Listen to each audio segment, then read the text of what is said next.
So 30 Minutes is on a road trip, and George Cox and I head out on a Friday afternoon to learn all we need to know about Botox and fillers from Dr. Randall Smith of Burlington, Massachusetts. We're greeted by Dr. Smith and his technician and assistant, Denise. We fill out the proper forms and then talk a bit about what we'd like to change about our appearance. George is a veteran in this area, but I'm a newbie. If you ever had any questions about non-surgical cosmetic enhancements, you should have them all answered today. Botox is used for what we call dynamic lines and wrinkles, meaning when you make faces like mad faces or happy faces, you see the skin folds. Right. The muscles underneath are pulling on the tissue. Botox originally was approved for what we call the glabellar area, which is the part in between your eyes above your nose. Okay. Now in many other areas, because it's very effective, as you mentioned, the forehead, fine lines above your lips, especially from smoking. Well, I don't smoke, thankfully. Right, and you can even use it for someone that has a very gummy smile. Now, Botox, people think botulism and toxins and dangerous, and that's always been a question that I've had. What is there any truth behind that? Botox has been approved for over 20 years without any incidents or by the FDA, problems. you mean? By the FDA. Over the years, it's been approved. Originally, it was approved for several diseases and treatment of the muscular problems there. And now it's been approved for, like I said, the glabellar area. It's used everywhere else, and it's got a very good track record. It's not permanent, so the effects... How long do they last generally?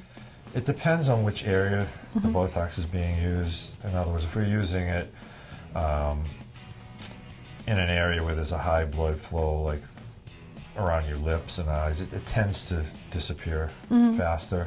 It's movement. Your body breaks it down, carries it away, and eventually you go back to the way you were. The effects are cumulative, so the more times you have it, and let's say it could be 3 months to 6 months, somewhere in that range, you need less. The effect is greater with a smaller amount, and it tends to last a little bit longer. The side effects is if there's too much used in an area, you may have you could have your eyelids droop. Right. I've taken several courses over the years. Right. Got approval. As a matter of fact, in Massachusetts, you have to have so many hours of education specifically on Botox and fillers before you're even allowed to do it. The fillers would be used more in a situation where there's no muscle movement. Basically, in the upper part of the face, you tend to lose a lot of the fat pads underneath that support that skin and tissue.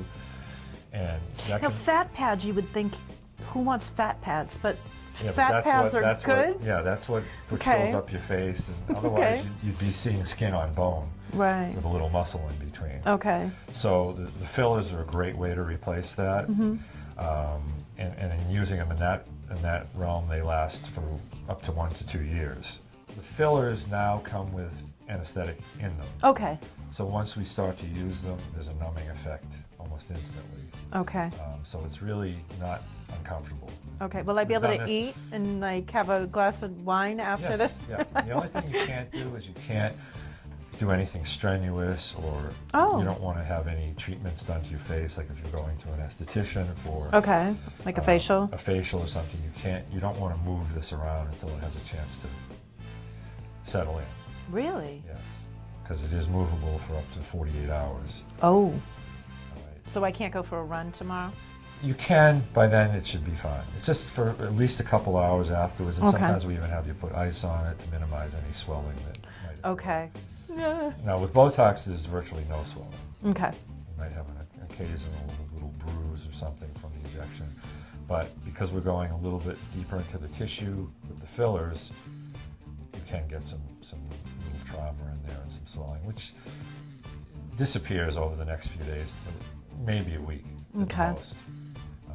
And then, then it looks great. You can see immediately the response. When you use Botox, it takes 2 to 10 days. Wow, I didn't realize that. Yes, for the muscles to actually relax and then to see the effect. And then at that point, we have a lot of patients come back and take a look, and if we need to do an enhancement or an adjustment, we do it at that time. Okay. And after that, nothing for 3 months. Okay. That would be a minimum time you would want to wait before you'd have... The next injection of Botox. Exactly. Okay, but fillers would be every couple of years?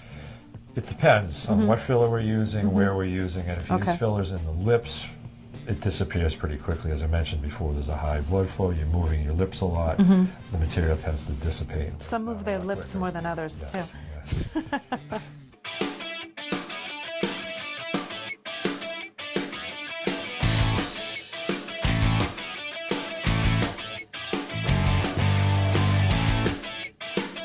And as Dr. Randall Smith's technician and assistant Denise expertly prepares the fillers in the adjacent room, I'm preparing myself for something completely out of my comfort zone.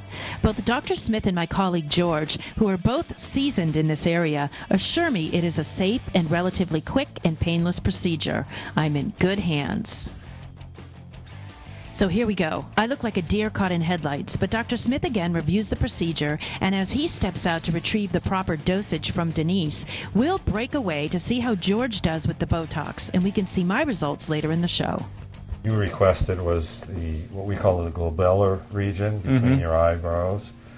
And, well, let's show the audience. Make a mean face. See, that looks really mean. See how wrinkled he is in here? So we're going to relax the muscles in there, and then make a surprised face. And you see up here, he's got a lot of lines that he doesn't like, so we're going to... Now, I know a lot of women do this, but I know you say a lot of men get it done. I know that I've seen men get it done where their eyebrows kind of go up. How do you keep the eyebrows down on men? Because that's a big thing. Like in California, when I was in California, guys that have Botox done and they have that buggy eye look. How do you keep the eyebrows down when you do you it? have to, when we place the Botox along your forehead, number one, we don't want to use too much. And number two, it has to be evenly dispersed, because if you put too much in one area and relax the muscle around that is going to continue to pull and raise those eyebrows. So less is more. Less is more, folks. Don't. Especially in this area. Yeah, the main thing is, folks, you don't want to be overdone. I know a lot of people, they just get overdone, and it almost looks like you look like an alien. You know, it's good to maintain, and I think, you know, I'm almost 50. I don't mind doing this, but you know, you just gotta find the right person, and you just don't want to look emotionless either. So you're gonna feel a little pinch. You know, you've been through it before. Pain is beauty. Yeah.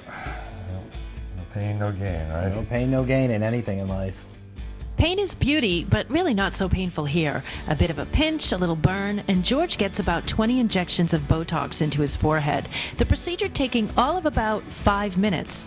And when it's all said and done, George is not a bit worse for the wear. And in just a few days, he will go from furrowed to fabulous.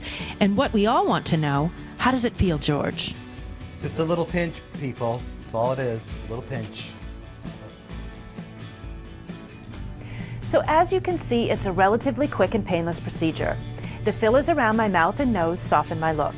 And although it isn't a drastic change, I really do feel refreshed. And as you can see from George's before and after photos, the Botox in his forehead certainly made him look smoother and younger. So I hope we were able to answer some of your questions on cosmetic enhancements. I'd like to thank Dr. Randall Smith for inviting us to come in and make us feel welcome. Please stop by his office in Burlington if you'd like more information.